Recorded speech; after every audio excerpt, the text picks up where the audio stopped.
you're given, that's how we live it. Don't be mad at the system, it's simply how we've existed. I hear a lot of people talking like they politicians and choose to be an accountant because it's safe in the business, not because they... Hello everyone, and welcome back to the 24th episode of the Joshua Cuthbertson Show. I'm sitting here with my special guest, West Craven High alumni, and she went and earned a scholarship at Elizabeth City State, and now she's coaching in the city of Goldsboro. Coach Peanut, how you doing? Doing fine, can't complain. Yes, ma'am. Good to see you. Good to see you. Get through it. Yes, ma'am. How you been during the quarantine? Yeah, I've been good. It sucks that I can't really get to my kids as much as I want to. Around this time, especially right there in March when the season ends, we'll be doing some off-season stuff, skill development, especially going into the summer. Yeah. So it kind of sucks that I couldn't do that, but it motivated me personally to get back in shape. So, you know, I've been running about 2 miles a day. You've been working out. Yeah, I've been went out and bought a whole bunch of resistant band equipment. So then therefore, you know, gyms was closed. So, you know, I wanted to, you know, get back in shape somewhat during this quarantine. You know, utilize my time since I had time. So. Getting yourself back in shape so you can run with the kids when y'all get back out there. More importantly, that's what it is. You know, so that way I can run with the kids. It's easy to tell somebody what to do, but when you go out there and show them what to do, yes, they get to learn a little bit better. You know. Yes, ma'am. That's most definitely. Yes, ma'am. So where you grew up at? I grew up right here in Newburgh, North Carolina. Was born in the hospital down the street. I ain't never gone nowhere besides Elizabeth City, but this is home, yeah. Yes, ma'am. Mom and dad? Yep. Actually, my mom is from Illinois, and my dad is from right here. He's from Jones County. So, you know, my mom and her fam kind of moved down here when she was younger. I think when she was in her 20s or something like that, and that's how she met my dad, and, you know, the rest is history. Yes, ma'am. Any siblings? Yeah, I have an older sister. She's 6 years older than I am. She went to West Craven also. She did cheerleading when she was at West Craven, and ended up going to UNC Charlotte. She ended up going to UNC Charlotte, and where she had graduated with a psychology degree. Don't hold me. She's been to school a lot since she's been out of school. So she got a lot of them. She's been in a lot of programs, a lot of different things. So don't hold me to that one. But she did attend UNC Charlotte, and she graduated. That's what's up. Yep. So how was it like that following your big sister? Was that like the role model of saying like my big sister went to college, so that's something I got to do? It was, you know, it was just me and my sister, and I had cousins, older cousins, younger cousins, and like I said, my sister was 6 years older than I was, so we didn't really get to start bonding because she was so much older than I was. She was doing older things than when I was younger. Yeah. So we didn't really start to bond until she was actually leaving. And then when she actually left, you know, and I was entering into middle school, into high school, that's when we started to go closer and stuff like that. And she always had, you know, especially when I got to go out and visit the campus, UNC Charlotte's a beautiful, beautiful campus, so big.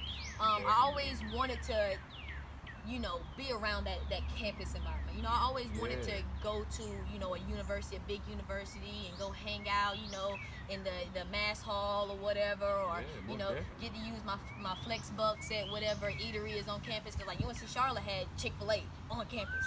So I know, you know, Chick-fil-A. We ain't had that at Upstate, but we ain't had that in the city. So, you know, being able to go to the campus while I was still in like middle school and high school, you know, just kind of motivated me to be able to go to one of those universities one day. So so she went to school, so, you know, it was a thing. It wasn't necessarily a thing, but I knew that I had to also go to school. Even if it was for basketball or if it was just for education. I knew that I had to go to school, you know. And when I was younger, I had a plan in my head as far as what I wanted to do when I went to school. Not necessarily where I ended up at, but I had a plan. So since I had that plan, I knew that I wanted to go to school. Yeah. Yes, ma'am. Absolutely. So you went to school on a basketball scholarship. So talk about getting into the sport of basketball. Who influenced you that? Cause your sister didn't play. So no, she didn't influence me. So who influenced you to get into the game? The people who influenced me to get into the game is the guys around the neighborhood. You know, when I was younger, I was always a tomboy, so I was always with the guys. I was always wrestling. You know, we always had fields. So we always was out there playing football and kickball and all that stuff. So especially in school, you know, I always hung out with the guys. I was a tomboy. I remember in elementary school, some of my friends that I'm real cool with now, you know, even from elementary school, like David Morrison, Lakeith Showers, people like that. I remember playing on little small goals at James W. Smith, and we out there doing, you know, trick shots and stuff like that. So I've always been around sports in general, but what really made me become serious about it is when I was in about elementary school going into middle school, we had some neighbors move across the street, and they were from Philadelphia, and it was an older woman, kind of like my mom's age, but she had grandkids, and she had these 2 grandsons that came down, and they stayed with her during the summer, and they ended up staying with her throughout the school year. And one of them was my sister age, and one of them was a little older than me, but not as quite my sister age. And the one that was my sister age, he actually kind of like took me, and he was like my big bro. And he used to hang out with some of the guys like your brother, Do Funny. That's how I know Do Funny, is because he used to come over, he used to walk over to Gracie Farm all the time and play with the guys, you know. So because I was his little sister, and I wanted to play basketball, and you know, one Christmas I got the basketball goal, so then all the guys wanted to play on the basketball goal. So it was all, oh, you gotta go get Peanut in order to play on her goal. You gotta get permission. So because I was out there, you know, I had to play. So because of that though, I learned the game, you know, and they didn't take it easy on me. You know, if I double dribble or traveled or ran with the ball, if I carried, they took the ball right from me and gave it to the next person. So I had to learn, you know. And it's funny, it did. It's funny because when I didn't play organized basketball. I did not play organized basketball behind a whistle until I was in 7th grade. And when I was in 7th grade with Coach Rose and Coach Wells, they used to call me 21 questions, because they would say, okay, I want you to come here and set a pick. And I would raise my hand and I say, well, she called it a screen. I would raise my hand and I say, well, what's the screen? And she would have to tell me. She was like, you're so good in basketball, but why don't you know these things? That's because I played in the street. You know, I played. So it wasn't set a pick, or it was just do it. Yeah, there was no terminology. It wasn't we knew it as a pick. We didn't know it as a screen. You know, there wasn't a lot. It was a lot of different terminologies that I just didn't know, but I knew what she meant.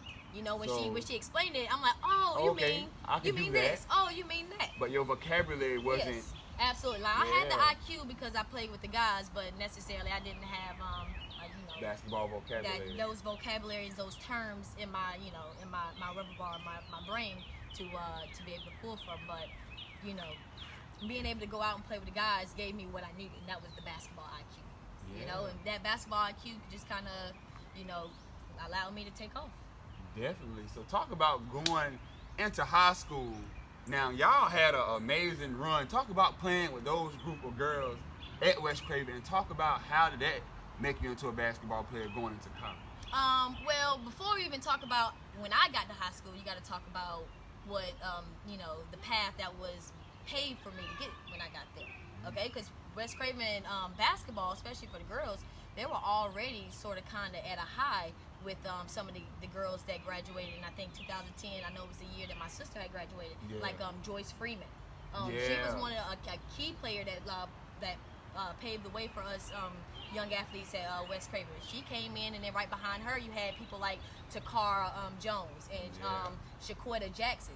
You know, so and then along with those few girls, I come in right behind them as a freshman, and they're seniors. And then you also have Ashley Pinckney, who was a big star or a good player when we were playing there. And then not only was I coming in as a freshman, you also had Taryn Williams, TJ. You also had Kashina Lathan.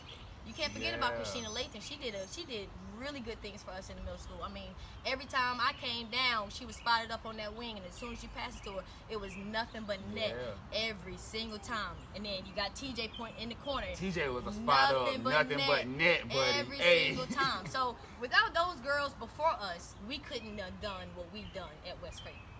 And I mean, we was just doing this off of literally pure athleticism. We didn't train. We didn't get in the gym. We didn't even touch we didn't do AAU until we was in 8th grade going to 9th grade. So the whole time we was in middle school, we was just doing this off pure athleticism. We didn't get in the gym. We didn't meet up and say, let's play pickup. We didn't meet up and lift weights. It was just all natural. It was natural. So when we got to middle school, of course, we got in high school, we stepped in, and like I said, with Takara and Shaquetta, it was a little rough because teams like South Central still had powerhouses, you know, and we were still in a 3A, 4A conference split. So we were still playing people like Jage Rose, and we were still playing people like Conley, you know. So you're talking about powerhouse schools. So we were getting beat up a little bit my first year, and then my second year, of course, those Takara left and Shaquetta left, but we still have athletes like Tiangela Sewell and Yana Squires, Tatiana, you know Tootie, Weatherly, that's her last name. They played really, really big for us. Not even just that, we also had a younger crowd come up. We had, in my grade, she didn't get to play middle school ball with us, but she came to high school with us. Destiny McDougal. She played big for us in the post. And then coming up right behind us, we had Naisha Roundtree. Like both of them at the paint, like, oh. You talking about twin towers down low. Nothing was coming down there. And everything coming off the board was ours. But once again, and then it was you, Jamie, and Jasmine in the front. Oh, once again, my sophomore year, we didn't necessarily do as well as we wanted, but then we got to our junior year. Now, with our junior year, not only did we get more players, of course, because we got kids coming in, we got another coach, okay? Now, I can tell you what Coach Fernandez done for us was he allowed us to become a family. He brought us together, and he showed us if you guys stick together and if you guys gel together, this is what you can have. You know, he came in and he basically allowed us to be friends with each other. Not saying that we wasn't before, but before it was always like some type of competition between, you know, classes. You know, it was like the seniors was the best, or you know. But I'm not about to come let this girl come you know. So now, especially me being a junior and knowing coming in a freshman, Jamie Cherry, who is obviously better than I am. For one, I couldn't go out with that mentality. So he brought us all together and said, hey, this is what we need to do to be successful. Okay. Not only that, but Jamie came in. Now, what Jamie showed us is she showed us how to work hard. She showed us how to grind. Like I said, we didn't get in the gym. We didn't meet up in the park. We didn't lift weights. None of that. Jamie came in and she showed us by doing this hard work for so many years. Not only am I going to sign for you at UNC my freshman year, but I had all these offers way before then because I put in this work. So we seen that. I know I seen that. I seen that. And I said, okay, so this is what I need to do in order to get here. So she got here. She showed me how to work hard. So that's what I did. After that, I was in the gym. I was in the gym with y'all. Y'all been in the gym. The boys been in the gym. Now here I am. I'm in the gym with y'all. Now it's like, oh, Peanut coming too. I'm in the gym with y'all. I'm in the extra reps that y'all getting. I'm in the extra sessions, the Saturday sessions. Just everywhere with us. You I'm trying. You did just popped up everywhere. At that point, then I knew how serious I could have been. Serious, because we was taking it so serious. I knew how serious, and I had the resources around me. You know, Jamie, she was one of my best resources. She helped me out by taking me to her trainer one time.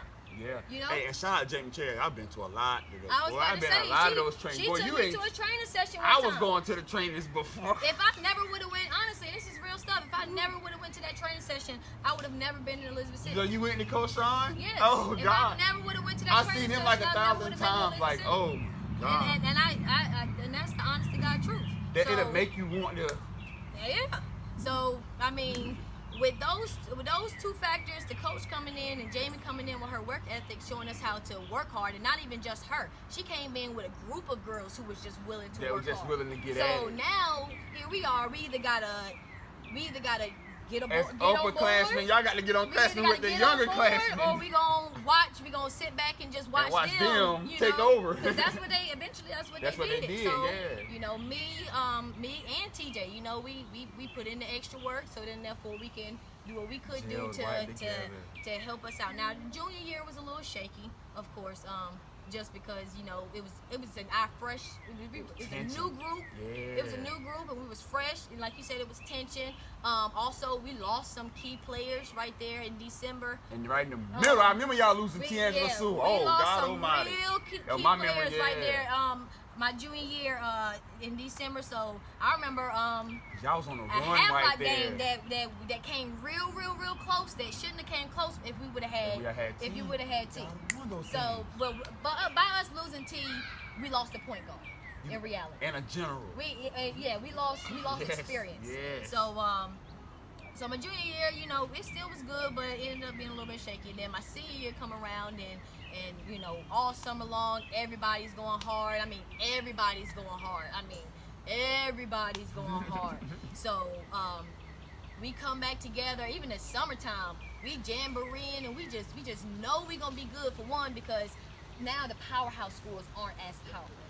So that South Central that beat us 25 to 100. Danielle, girl. That South Central that beat us by 50 every night, and that pressed us till the horn went off. We was ready. And they were some bad that girls. New Bern team that beat us every single Jasmine. year. That New Bern team, it wasn't even that. And Taiwan, y'all was deep. I had to go against Tracy Collins, Kamaya Fletcher. I had to go against Ty Wall, but luckily I knew Ty. You know, we played AAU together, so I knew Ty. But I had to go against some tough girls in that 4 years. So in that senior year, to be able to get back and say, hey, you know, I beat beat New Bern. I beat you. You know, I beat South Central. You know, so it ended all high post. It was. And then we ended losing.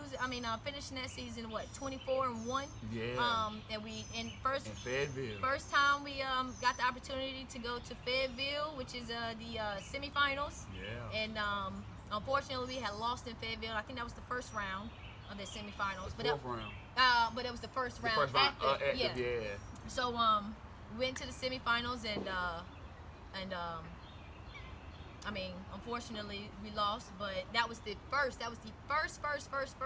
ever time that a West Craven girls team has ever been that point. Now, right after that year, and just like I told the girls on my senior night, you know, they was expecting me to cry. I cried more my junior year when I watched those seniors leave than I did on my senior night, because I knew that wasn't the influence. You know, I knew. I said, I'm not gonna cry. Yes, this is my last game here in this building, I guess, in front of these fans. But I knew it wasn't. I knew it wasn't my last game. You know. Yeah. And then to think, you know, shoot, I was coming back technically from an injury that year. You know. So. Yeah, you did. You know, so. Yeah, we made the best of it. So ending that, and then going to college on a scholarship. 'Cause like you said, you worked hard, you turned up the game. I did. Stayed with it, and then you got that scholarship offer, and then you went to college play. So talk about, how was it seeing yourself? Because I know seeing myself in a college jersey, that first time it was like, yeah, I'm here. I did it. How did that feel? It felt really, really good. More importantly, it just felt good to, you know, for my parents to kind of say, you know, hey, you made it, she made it. When they go home and they ask, well, where is so-and-so? And they can say, oh, she's off doing this here and doing that. You know, that was more important to me. But it felt good, you know, being a college athlete. Being a college athlete, you don't get treated the same as regular students. You know, you get better dormitory. That privilege, you get privilege. So that was fun for me. You know, I knew I was a freshman, so I'm like, as a freshman, I knew I had to kind of wait my turn. So I was just trying to learn as much as I can, hold on and grab on and just learn whatever nuggets so that I can just hold on to, especially for my seniors. I came in and we only had we had 2 true freshmen and 2 freshman red shirts, and then we had, I think the rest was juniors and seniors. I think we had one other sophomore, but the rest was juniors and seniors. So we had a very very good team. Actually, my freshman year, we led the CIAA 29-2. We went undefeated all the way until January. In January, we start the conference back over, and we have what we call a North Division, a South Division. So we went to play the other division, and the other division is usually stronger than another division. So when we went to play that division, we played Fayetteville State, and we started off the game against Fayetteville State, and they jumped up and got a 20-point lead on us Good really God quick. almighty. So come out at halftime and we chop, Just trying to edge back chop into it the away. game. And I think we ended up only losing that game. I think we lost that game less than 10 points, maybe even less than 5 points, but we lost that game. After that, we didn't lose no more games. I'm talking about we had some tough games. We went to Winston-Salem one time, and we were down just like that, and we came back in the last 2 minutes. One of our seniors, Jasmine Whitehurst, she hit like 3 or 4 threes right there at the end. Man, you talking about some hypeness in an HBCU environment. Yeah. Woo, crowd going crazy. You got the live DJ going on. Man, it's fun. Yeah. So then we ended up going. Once again, we took the seniors took. I was about to say I played, but I didn't really play that much. You know, I was a freshman, so I was taking my, you know, sitting back and waiting my turn. But they ended up going to the semifinals in the CIAA that year, where they had to play against Shaw. And this was that year was actually, I think, Shaw's second year winning it. They went back to back. So we lost to Shaw in the semifinals. But that was the furthest that any Elizabeth City team had went that year. Was in the semifinals against Shaw. And that was my freshman year. We had a really, really good team that year. We had a lot of experienced players. We even had some JUCO players that was playing. It was very, very, very well team. And then, of course, Coach Dunk, he did an awesome job, you know, dealing with the adversity and coaching us, you know? Yeah. So that was really, really fun. But, you know, Elizabeth City was fun. All my 4 years, actually, did 5 years. I redshirted 1 year. It was a medical red shirt because I had got injured, a knee injury, so I had to sit out that year. But that year, I also was able to take a step back off the floor and you know, have a seat. So I was a coach that year. So I did what they called a student assistant. So I was technically like an assistant for the team, and I enjoyed every bit of it. I got to that year. We were under Coach Woodard, Ronald Woodard, and I learned a lot. I learned a lot from Coach Woodard, the system, the plays, how to communicate. You know, I learned a lot. Discipline. I learned a lot from Coach Woodard. So that give you the inspiration to become a coach? Absolutely. Not just that. That definitely put me in the opportunity. That opened my eyes to let me know that I knew that I could coach a body, you know, of students. Being in college, like I said, my first degree, what I intended to go to college for was psychology. Yeah. And then I realized that I didn't want to do that. So what you got So that? going to college, I said that, you know, I knew that I wanted to be a part of the game forever. So I was all like, okay, well, it's easy for me to coach because when I was in high school, I had a friend, Kaylee Corporate, and she allowed me to coach her. And I didn't even know I was coaching her at that time. And all we were doing, it was just working out together. Yeah. But as we worked out together, if I seen something I knew she can improve on, I would tell her and she would improve on it. We would play one-on-one, and in our one-on-one sessions, I would break things down to her, things that I think that, you know, she can improve on. Now, of course, I was in high school, I didn't know it all, you know, but the things that I did know, I tried to share my knowledge. Yeah. So in all of that, I believe that I coached her, you know? So that's where it came from. That's when I knew I had the knowledge to pass on, you know? So being in those positions, it just allowed me to really, you know, realize that you can stand up in a group of people with all eyes on you and you can speak, you know, because sometimes that's hard for people, you know, being able to just stand up. You know, if you go to a coach's clinic and there's 100 coaches that looking at you and you're supposed to get up here and demonstrate a drill, you know, some people can't do that, you know, if they're, you know, they have that anxiety, that, you know, but I was never one of those people who had that crowd anxiety where they couldn't, you know, just stand up and be the focal of attention. So when I was coaching, you know, doing my student coaching, because I actually did it twice. I did it with Coach Woodard and with Coach Hill. When I was doing that, it just allowed me to have, you know, not only show me that I can lead in front of a group, but show me that, you know, I can be an authority figure also in front of a group. You know, it's easy to kind of do it in front of kids, you know, because you're older than them, they have to respect you. But when, you know, when you're trying to tell a 21, 22-year-old college athlete, you know, how to do something, and, you know, you know, kids, we all know it all, especially when it comes to our skill and our trade. But when they actually like say thank you, coach, and they ask you, hey, coach, can you work out with me, or can you do this, can you do that? And then you know that you had gained that respect. So then I knew that, you know, I can go do this somewhere else, you know. Yeah. So what's next for you and your team? So what's next? not even that, because your team right now is like on the rise, not like really on the rise. So how are you going to develop them missing all this quarantine time, like missing 3-4 months of gym That's time? the Like hard how part. you gonna jump back in there and be like, hey y'all, we got to get back to work? Well, right now, knowing that we can't kind of get together right now, I'm keeping them motivated by just staying in contact with them. I'm sending them game film, showing them highlights and things like that. Sending them little small information, you know, little blogs and stuff on just, you know, like point guard blogs and like post player blogs. I'm just trying to keep them, you know, close to the game while they can't necessarily be close, you know, with coach and all the other teams. So, but you know, hopefully when I know our county extended the dead period until July 6th, so hopefully whenever we can actually get back together, you know, hopefully the kids are motivated. I know, I mean, the way that I treat, you know, my kids is kind of like we're hanging out, but then we're having fun. You know, we're working out, and you know, but then we're having fun. You know, so you play hard, but you work even harder. Yeah. So they want to hang out anyway. So if I just like, hey guys, come on to the gym, they gonna be all giddy and be like, woo, I ain't seen Coach Bryant in so long. You know, so much tea to tell you. You know, I got real good relationships with the kids.